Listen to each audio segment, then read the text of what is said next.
Hey everybody, thanks for tuning in to Beyond the Stage. This episode is a rerun from Season 2, Episode 13 with Terrance Kelly and Issa Chu. Also, in this episode, you have unlocked a special offer for Oakland Interfaith Gospel Choir on June 27th, 2026. Use discount code PODCAST at checkout to get $10 off any regular price seat. Visit livermorearts.org and remember to use discount code PODCAST for $10 off any regular price seat. Enjoy the interview. Thanks for joining us for Beyond the Stage. My name is Ruth Egerman. I'm the Director of Marketing at Livermore Valley Arts, and I'm with our host and Executive Director, Chris Carter. Hi, Ruth. Hey, how's it going? Very good. Good. So we got the chance to talk with Terrance Kelly and Issa Chu of OIGC, and that was a really, really fun conversation. Do you have a desire after speaking with them, like to go sing in a choir? You have a great voice. So does that make you want to sing in a choir?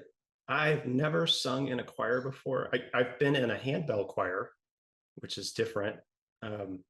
Which is like play bells? Yeah. Have you never heard of a handbell choir? I feel like I have, but I've never seen one. I used to not admit that to people that I was in a handbell choir, but now I'm comfortable with it. But I was as a teenager. That was my first introduction to that kind of ensemble style of music, and I was on the bass clef, the bass, and I had 4 notes, so just these big giant bells. So I would just wait for my notes to come up, and I would ring the bells. Was that in high school? But yeah, you had a handbell choir in your high school, or was it outside of high school? At my church. Oh, okay. Yeah. So I didn't sing very much until later in life. I kind of figured it out. Yeah. You could sing too, Ruth. Anybody could sing. Well, it's not so much that I can't sing, and I really actually enjoy singing. I'm just not very good, as we found out today. Practice is your best friend, it sounds like, if that's really what you want to do. And, if I had some training, but I wasn't ever encouraged to sing, and I wasn't encouraged to go after that.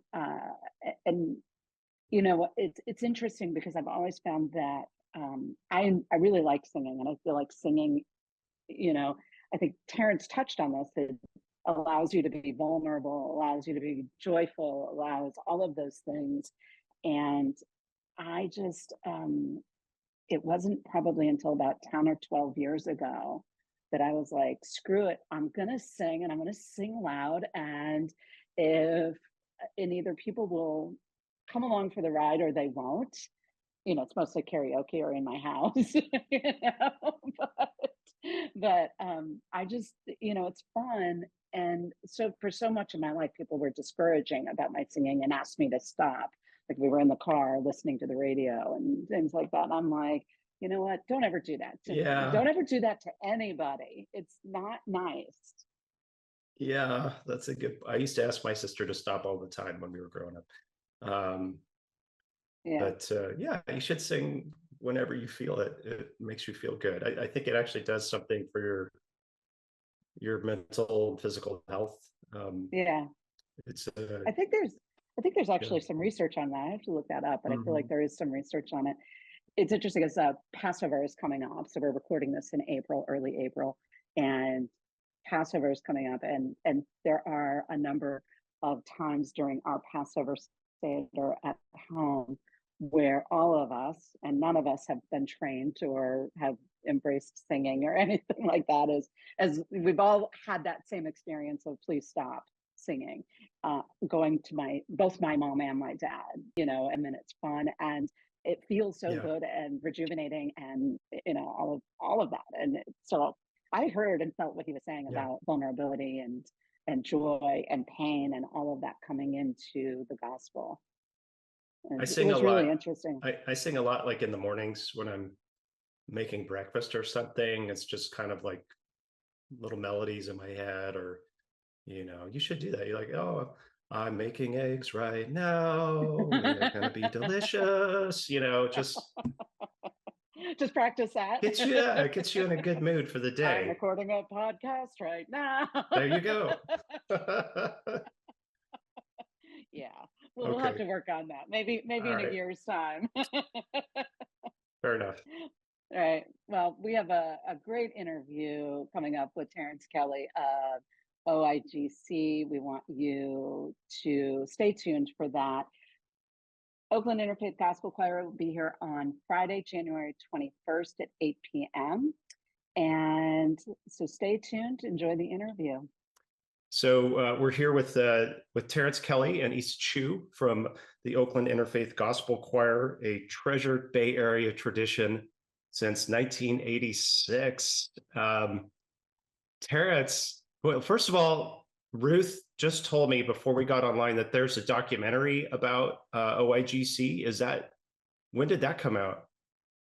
How many years ago was that, Issa? 2015. Okay. I think, well, actually, we went on tour in 2015. Yeah, so probably 2016. All right. Or 2018, I think. It was finally released 2018. Yeah.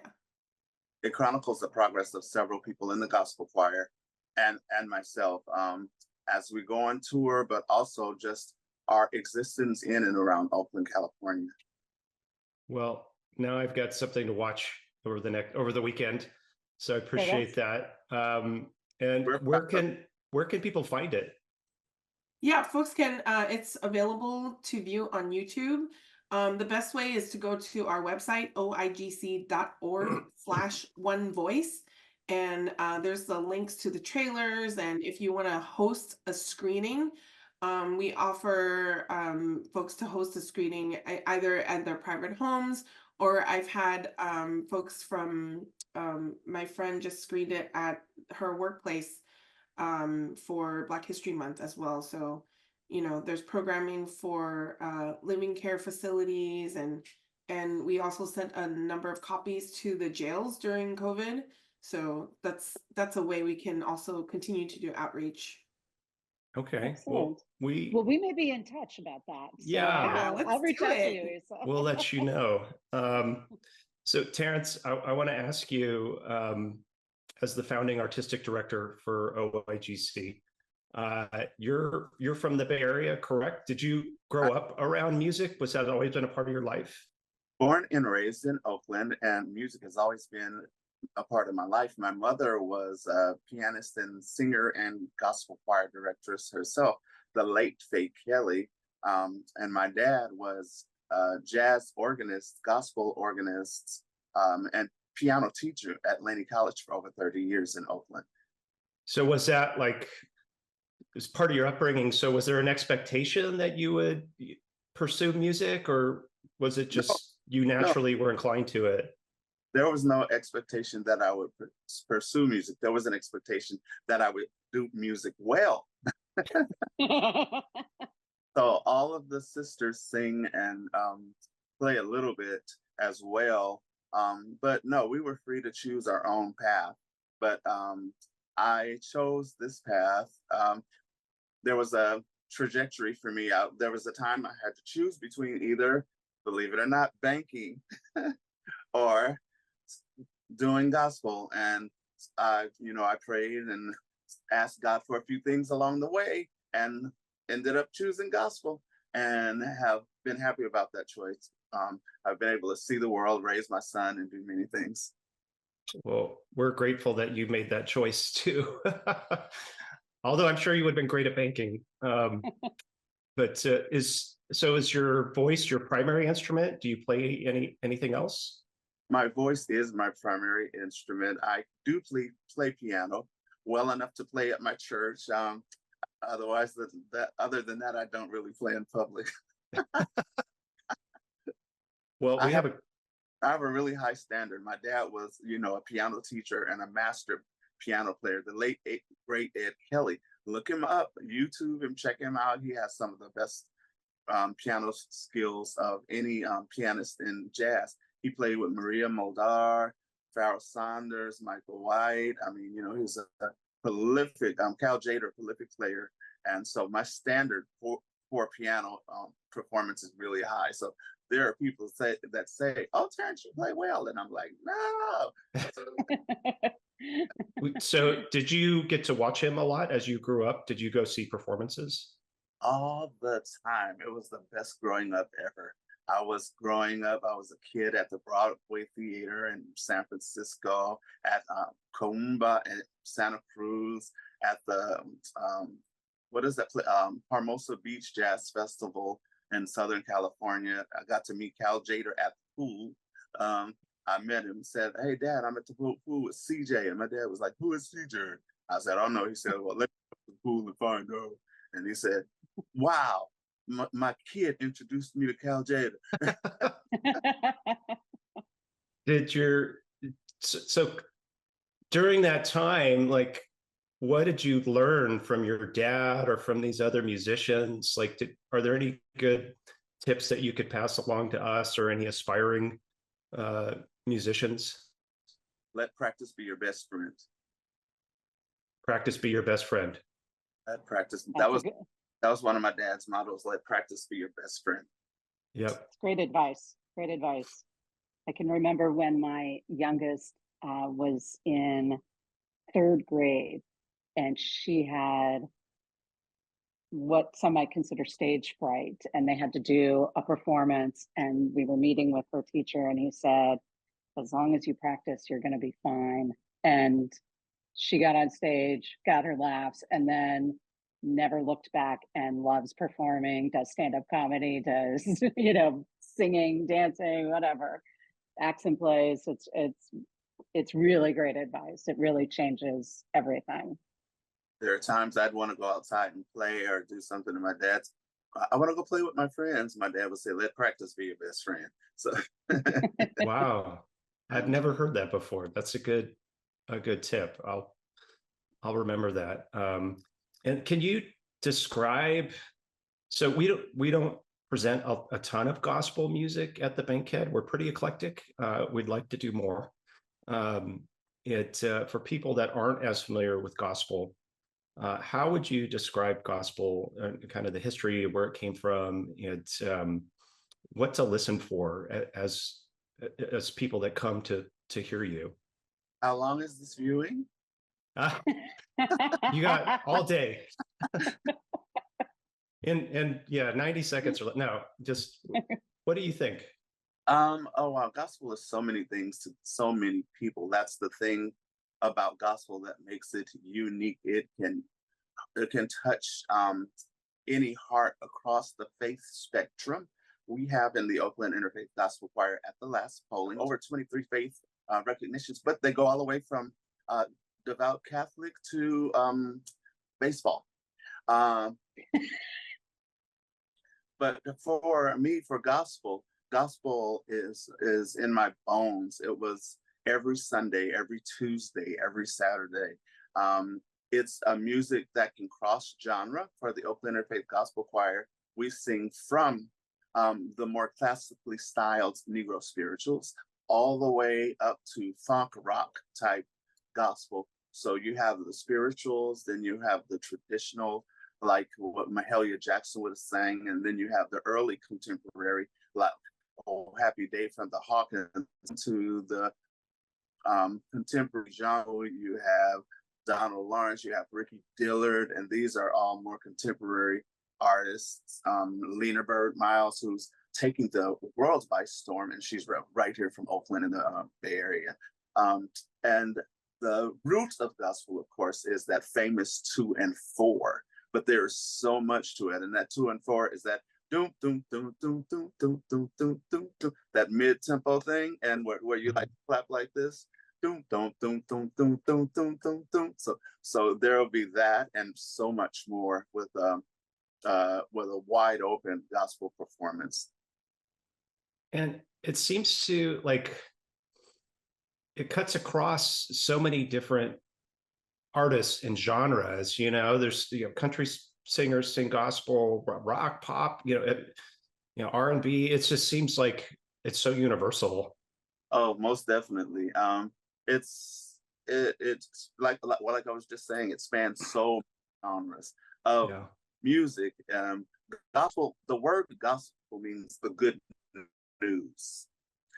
And more gospel singers of the traditional ilk will say the good news of Jesus Christ, but it really means the good news of Jesus, the good news. So when you're spreading the good news, you are doing gospel. And what is it why does it still resonate with people? Like it's gospel's been around a long time. What is it about gospel that just, makes it continue to be so important? I can't speak to all gospel. I can speak to Black gospel. And it comes, Black people have learned over the years to take their angst, turn it inside, and let it move around and shout it back out in a joy. So from angst to joy within the middle of a song, and any person can do that if they're willing to commit to open their heart. And so many people are able to open their hearts during gospel music because of the cry, because the invitation to be what is the word? The invitation to be like vulnerable. Vulnerable. Thank you. Okay. The invitation to be publicly vulnerable and to go into this thing with other people and then shout out your joy. So you come in with pain, you allow yourself to be vulnerable, and then you communally shout out your joy from your pain. And that's the only music I know where you can do that. And that's why people are so receptive to gospel. It's like therapy almost, when you're up there singing and performing and people are listening, there's a sense of, hey, you've got to embrace your pain and and turn it into joy. It's beautiful. It's a beautiful sentiment. Seems like it would be good for mental health. And when you see other people doing it so freely, it becomes okay for you to do it. And that's why. And so that's why when the hands go in the air and tears start to flow, there are people. This one lady came to our concert and she met me at the back door. She said, I have to meet you. She waited like an hour and it was cold. And she said, my husband has never cried in front of me through the loss of family members, one of his parents. He's never cried in front of me until this concert. We've been married 32 years. Wow. It was gave me chills. It was because of that invitation to be vulnerable that's available to anybody in that gospel concert. It's so interesting. I remember at the Bankhead when you were there last June, it's a hard crowd to get to stand up, right? They're a little conservative, they're a little reserved. And they were moving. You were able to do that. So yeah, I think you're right. It's compelling. Do you feel like a sense of responsibility? Like, is this, you've been doing this for a long time now. Does it kind of weigh on you a little bit? Like, this is really important for me or for you to make sure that it's continues as an art form and musically and just for this community and for everybody? Yes. I feel some responsibility, but it is also my prayer. Yeah. Explain, what does that mean? It is my ask to God to let me help people be able to heal through music. That's harder to do with banking, I guess. I know. I used to sing at my window. The singing teller. That was like in the first couple of years. I was way past teller by that. But by the time I had to decide, I was assistant vice manager. But vice president. But that's a long time ago too. Yeah. Well, talk about, so the Oakland Interfaith Gospel Choir started in 1986. So going on close to 40 years now. Yeah, when I was 7. When you were, I was going to say, when you were 5 years old, you got that going. What was, how did it develop? Where did it come out of? And then how have you been able to sustain it for so long? Well, there was a jazz camp that is still going that I am still a part of. It's changed, ownership and name title and stuff, but it's called Living Jazz Camp, and I still go It's one of my favorite weeks of the year. There's a gospel. There used to be all camp gospel choir, but now there's just gospel choir every week, and it's for anybody, any race that wants to, any religion that wants to sing gospel during that week.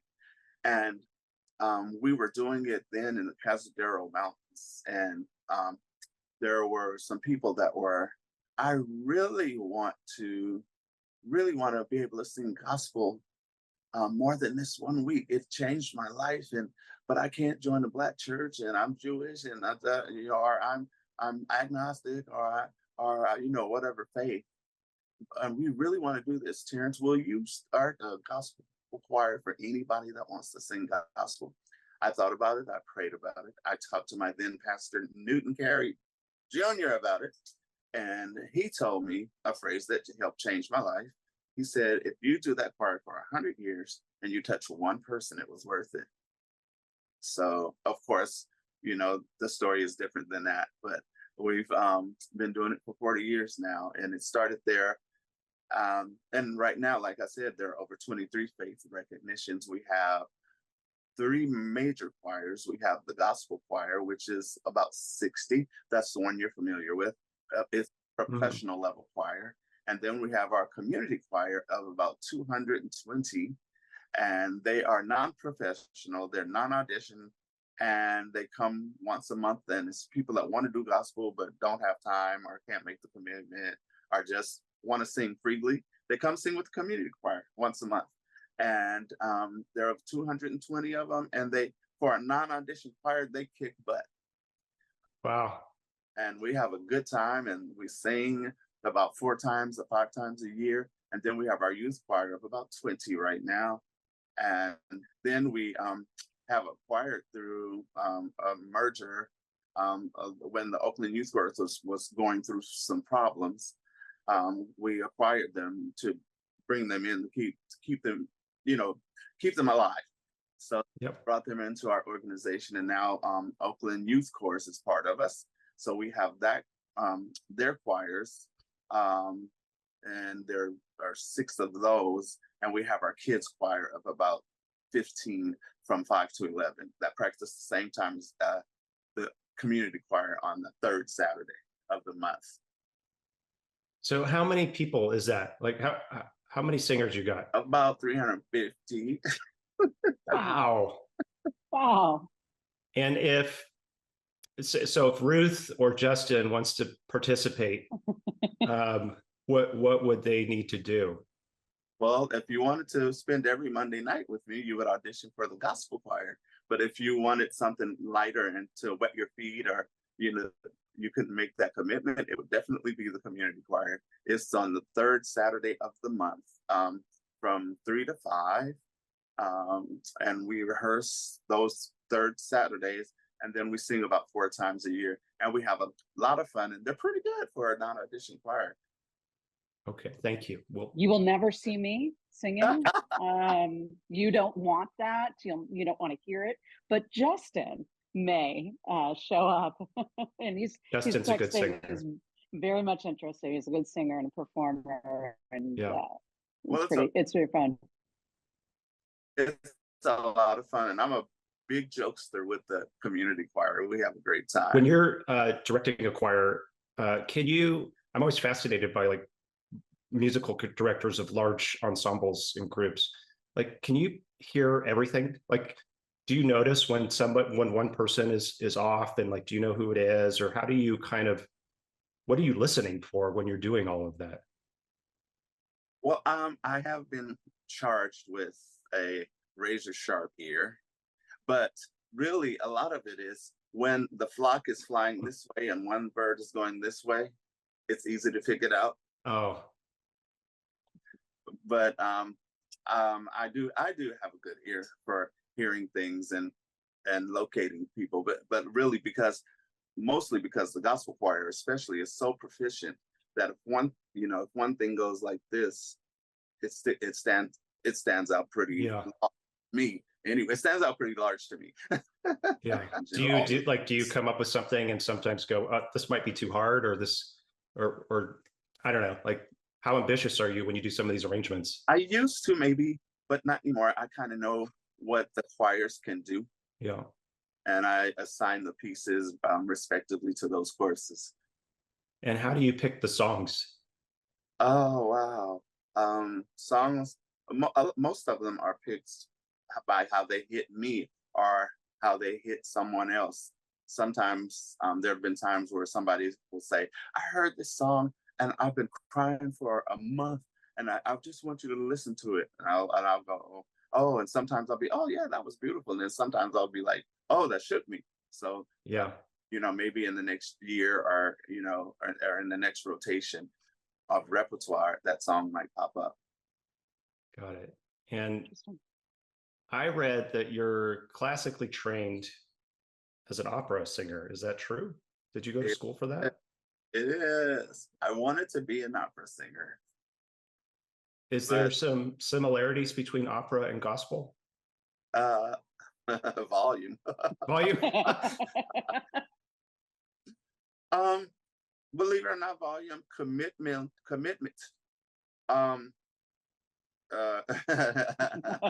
Controlled screaming. It's just added controlled screaming. That's funny. That's right. Yes. That I might be able to do. And commitment to your role and theme of what you're singing. They're both very consistent. I was singing when I was going to school for voice. I was singing Amarilli. No, Seven Crudele. I was singing Seven Crudele, and it's about somebody who's in love with somebody else, but they're always treating you. You're always treating me mean, but yet and still I love you and will follow you. No, if you treat me mean, I'm gone. So I couldn't really put myself into the song. And my teacher was like, either you make me feel it or you're going to flunk. Well, yeah, opera is emotional and tragic at times. And I know OIGC has traveled all over the world, I believe. Is there any kind of memorable tours you've been on or places that you're just like, wow, that really stood out for me? I look back and I go, someone will say all over the world. And I'm like, well, maybe, no, not really. But then, yeah, kind of, sort of. We've toured. We went to Montreux Jazz Festival, which on that tour, we landed in Copenhagen. So we did Copenhagen, we did Montreux, Copenhagen, and then Molde Jazz Festival as well. So we went up. And so that was wonderful. And there are so many stories about that tour. Singing at Montreux was a bucket list for a whole bunch of people. And to actually do it and do it with the choir that they love and all the music, there were people that were just like in tears after the performance, just so incredibly grateful to be in the group and take our message to the place where they've dreamed to just go, even just dream, just to go and be in the audience, but to go and be a performer was like life goal for some people. They were a couple of people were like really just overtaken at the end of the performance. We sang there, and so that was awesome. We went to the Holy Land, and that was another experience of the same kind of. We got to perform a T-shirt. We sure did. I can't fit mine anymore, but we got. And then we went to the Holy Land, and we were just crying the whole time. We did the 7 Steps of Jesus and all the Via della Rosa. We did all the things, and I cried all the way through the dang tour. And then we got to the last stop, Golgotha. We were at Golgotha, and I was like, I'm not crying this time. I will not cry. I'm just not going to do it. Y'all are not going to get me. I'm not doing it. So we sing, we get there, and of course, people know we're choir, so they ask us to sing. So we sing Ave Maria. Everybody's bawling. I'm not crying. I refuse. I'm cried out. I'm done. this little man, looks like he was about 102, had his probably sons and grandsons. It was about 6 other guys holding him up, and he was clearly Italian. They were Italian. And he said, Signore, molto belle. Oh,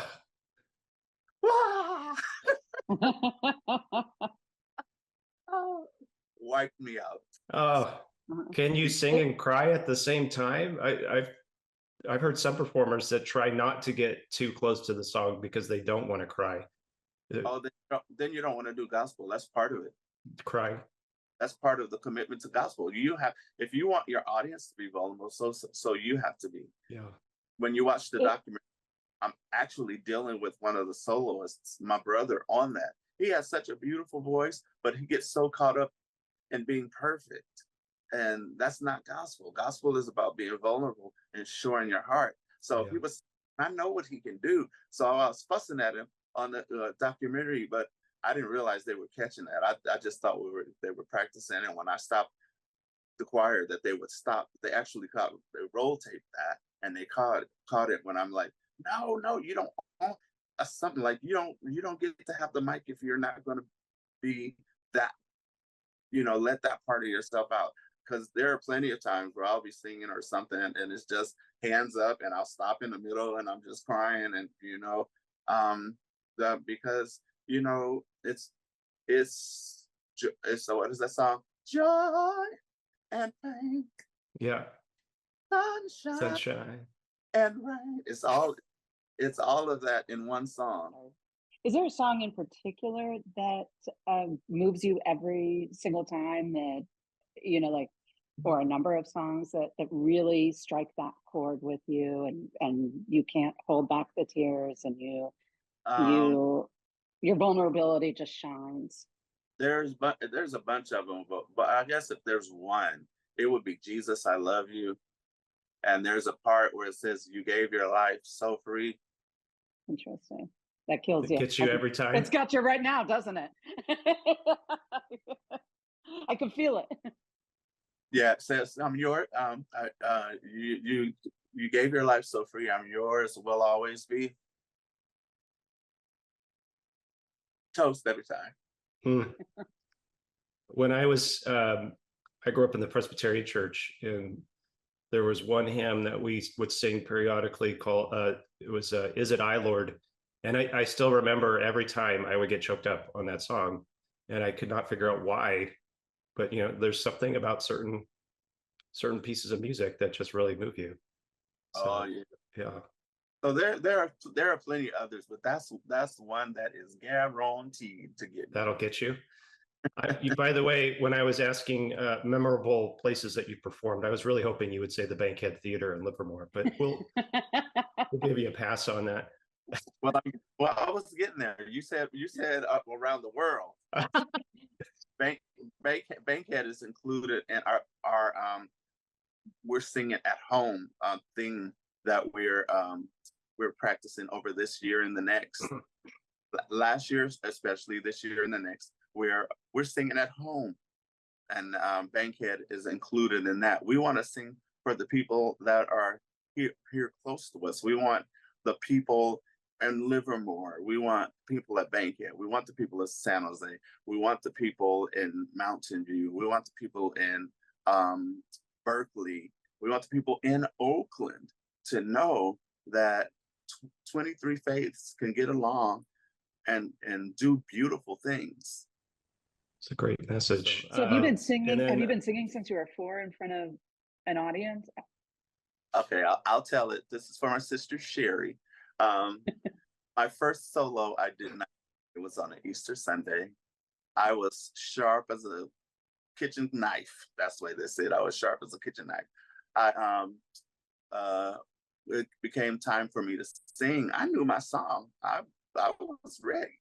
But then I got up there, and I remember, that's how traumatic it is. I thought they were laughing at me. Now, being an older person, I know that they were probably all going, "Oh, look at him, he's so cute." But all I big smiles, and I went, "They're laughing at me." And I started and I wouldn't sing. So my sister, who's 3 years older than me, had to sing for me because, of course, she knew my song as well, because that's the way it was in my house. Everybody knew all the things.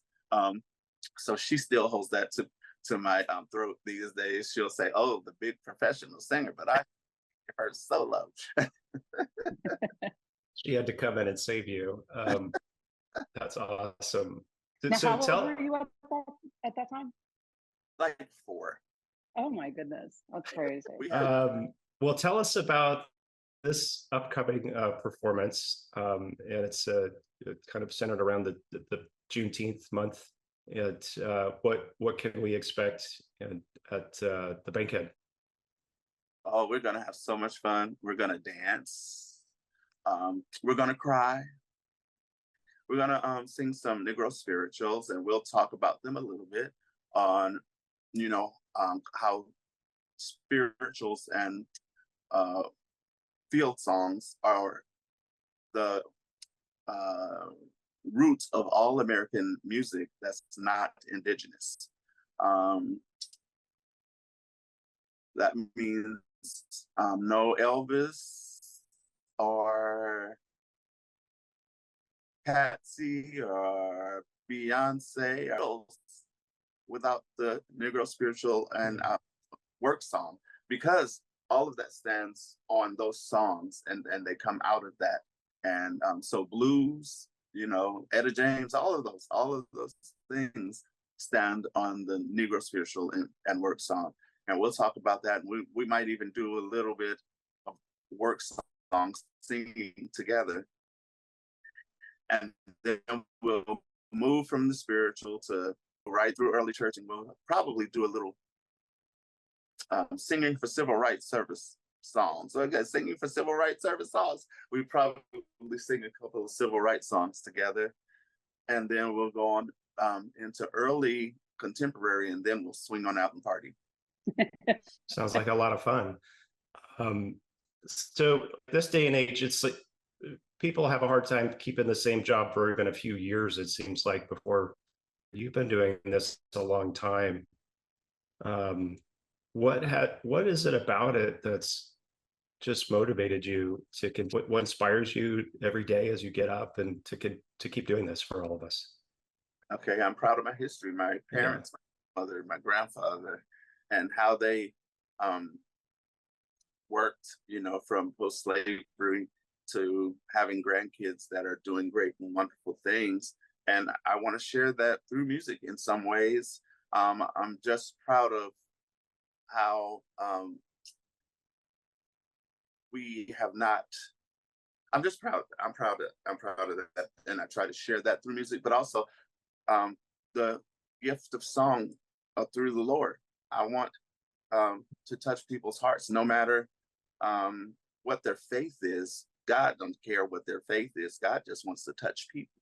God wants people to be nice to one another. God wants to not have war. So what all of those things, I want, if every person on the planet was in a choir, there wouldn't be any wars. So that's one of my main mantra is world domination by choir. Wow. By choir. Well, you can talk somebody till you're blue in the face and they may not change. But as soon as they're in a different environment and they're listening to music, or there's some sort of artistic expression of that feeling, then it does change people's hearts and minds, and it moves people in a better direction. And so I'm so grateful that you're doing this. Music is magic. I would agree. Yeah. On the documentary, there's one of the ladies, she's Jewish, and she says, if I wasn't in this choir, I might not know all of these people. I might not even like all of these people. But in this choir, we love each other. She says something like that. And we might not know each other, we might not like each other, but in this choir, we love each other. And that's truth, because you get you get to know people of different stratus, and see them in a different way than you might have ever seen them before, and it makes a difference in who you become. So yeah. Well, yes. Thank you for doing all that. Ruth, do you have anything else that we missed? This has been an incredibly enlightening and fascinating conversation, and to hear your story. I have to tell you, I've counted 4 Kelly kids. Are there more than that? You said sisters and a brother and you, so that's at least 4. Well, technically, I have 3 sisters. 3 sisters. My brother is, he's my brother. We'll just go with that, right? I come from a big family myself, so I'm always listening to that. And I have 3 sisters and 1 brother. None of us can sing. We would never be a choir. Everyone can sing, Ruth. Anyone I can sing. Nobody really wants to hear us sing. I doubt that's true. There are very, very, very, very, very, very few people that can't do any singing. It's just that vulnerability. Exactly. And so that's really one of the reasons why the community choir works so well. There's so many of them that you can kind of hide in there. Yeah, that's a good way to approach it. All right, Terrance, before we let you go, we do like to do something kind of fun with everybody we interview. It's a little game, and we call it either or. It's where I ask you give you a series of options, and you just say which one you prefer. Okay. So it's a way for us to get to know you better. They're easy. Maybe some are easy, some are hard. But so if I were to say autumn or spring, what's your preference? Autumn, my birthday. Autumn, okay. Sunrise or sunset? Sunrise. Okay. Morning person. Flying or driving? Driving. Driving. Fruits or vegetables?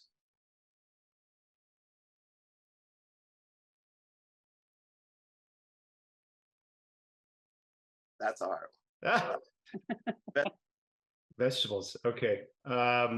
Then jazz or blues? Blues. Blues. This is a fun one. The movie or the book? The book. The book. Pie. Or pie. What's your favorite? That was easy. Sweet potato. What's your favorite? Sweet potato pie? Oh, yum. That's awesome. And my family roots are in Texas, so that's why you heard. And pecan pie is a big dish too. iPhone or Android? Oh, so I have an iPhone, but I prefer Android. Oh, there you go. Ooh. So I wanted to come up with an opera one. So Verdi or Puccini? Or Mozart? Puccini, okay. Major key or minor key? Minor.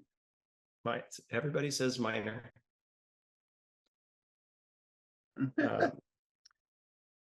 Okay, here's a good directing or singing? Directing. Justin wants me to ask Marvin Sapp or Kirk Franklin?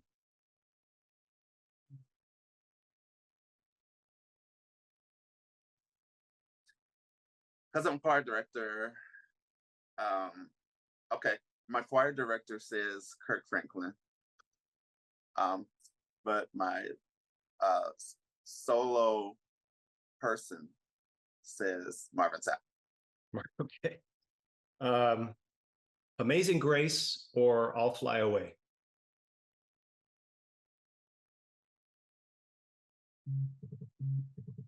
Amazing Grace, because I know the story. And then this is my last one.